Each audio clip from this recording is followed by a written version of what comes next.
नमस्कार दर्शक बंधु आसंतु जानिबा आजिर 34टी अनुचिंता विषय रे।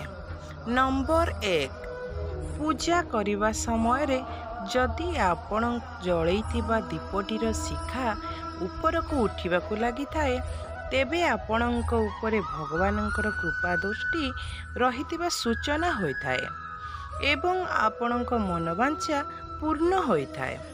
नंबर 2 गाधुआ घर सबुबले सफा सुतरा रखिबा उचित, केबे भी अलिया आवर्जना करिबा उचित नहे।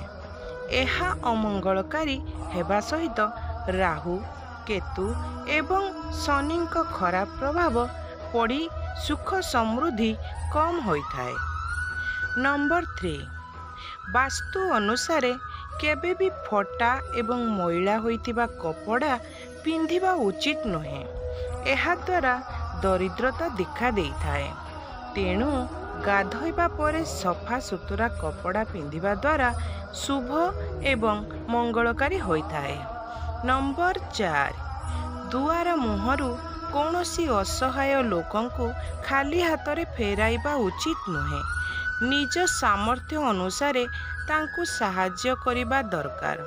एहा द्वारा प्रभुंक कृपा मिले बोली मान्यता रहिछि। 5 नंबर जेउ लोकंक मुहर डाहाण पाखरे कला जाई थाए से पर उपकारी एवं मान सम्मानर अधिकारी होइथांती। एही लोकंक उपरे सबुबेले भगवानंक आशीर्वाद रहिथाए।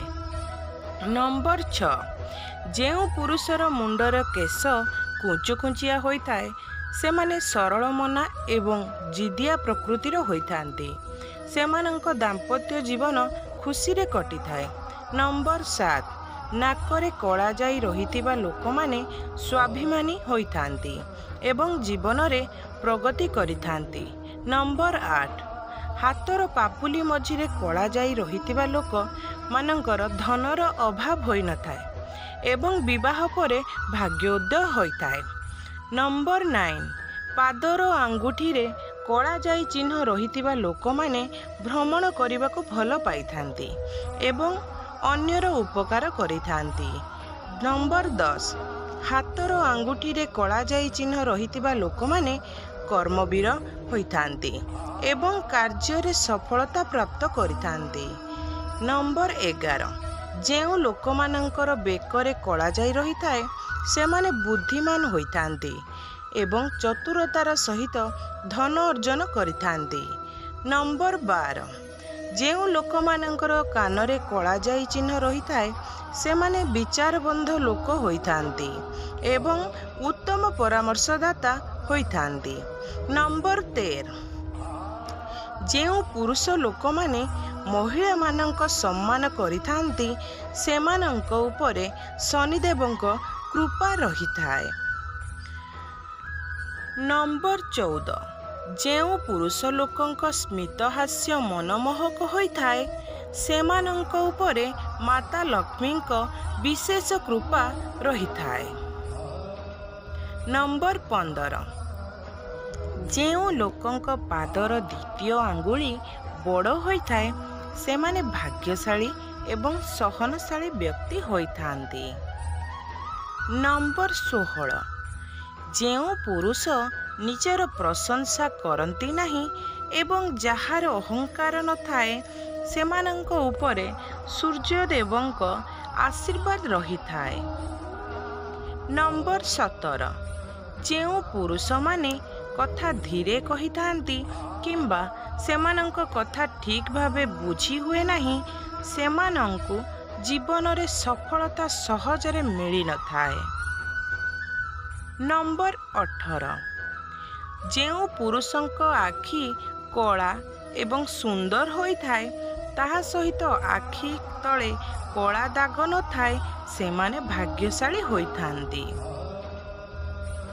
नंबर 19 पुरुष लोक माने प्रत्येक दिन स्वच्छ रहिबा सहित चंदन लगाइबा उचित। एहा द्वारा शुभ एवं मंगलकारी होई थाए।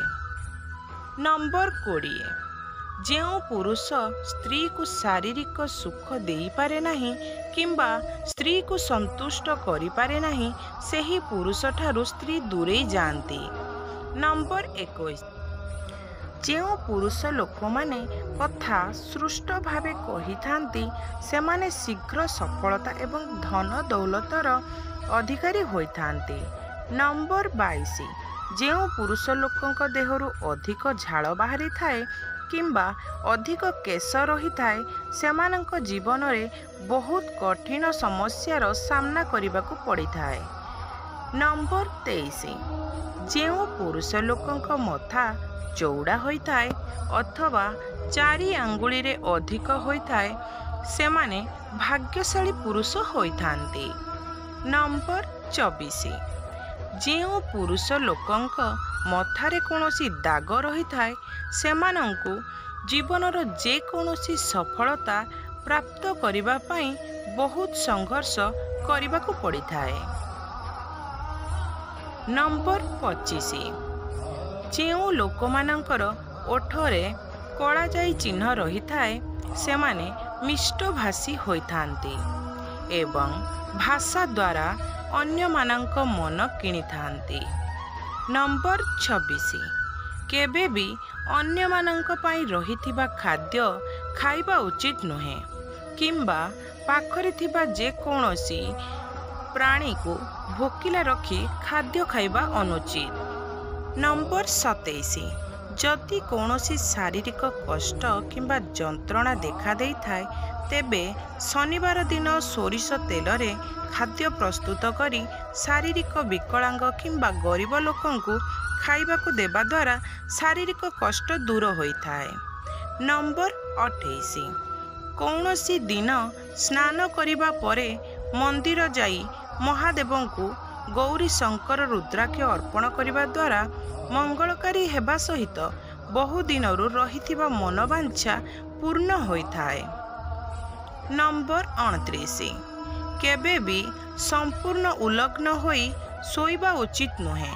ଏହାଦ୍ୱାରା ଘରର ସୁଖ ଶାନ୍ତି ନଷ୍ଟ ହୋଇଥାଏ ଏବଂ ଧନର ଅଭାବ ଦେଖାଦେବା ସହିତ ଶରୀର ରୋଗଗ୍ରସ୍ତ ହୋଇଥାଏ।